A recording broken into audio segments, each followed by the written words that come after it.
முருகன் உங்களுக்கு துணையாக இருந்தா இந்த அறிகுறிகள் கண்டிப்பா வந்திருக்கும். முருகர் உங்களுக்கு துணையாக இருக்கிறார் என்றால் முதலில் அவரின் ஞாபகம் வந்து கொண்டே இருக்கும். எதற்கெடுத்தாலும் முருகா முருகா என்றும் ஓம் சரவணபவ என்றும் கூறுவீர்கள். அவர் மீது அன்பு அதிகரித்துக் கொண்டே போகும். அடுத்தாக வேல் சேவல் மயில் இதெல்லாம் பார்க்கும்போது உடனே முருகர் ஞாபகம் வந்துவிடும். அது மட்டுமில்லாமல் வேல் சேவல் மயிலை அதிகமாக பார்த்து கொண்டே இருப்பீங்க. முருகனுக்கு உரிய சிறப்பான நாள் வருகிறது என்றால், அந்த நாளை நீங்கள் ஏதோ ஒரு காரணத்தினால் மறந்துவிட்டீர்கள் என்றால், அன்றைய தினம் உங்கள் மனதிலும் கண்களிலும் முருகனின் உருவப்படமோ முருகர் சம்பந்தப்பட்ட பொருட்களோ உங்க முன்னாடி வந்து ஞாபகப்படுத்தும்.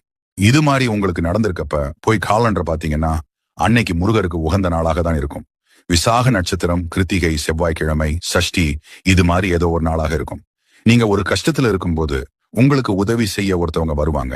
அவங்க பேர் கண்டிப்பா முருகன் பேர்கள் உள்ள ஒருத்தவங்களாகத்தான் இருப்பாங்க. அடுத்து மனசுக்குள்ள ஏதாவது ஒண்ணு போட்டு குழப்பிட்டு இப்ப நம்ம எடுத்திருக்கக்கூடிய இந்த முடிவு சரியா தப்பான்னு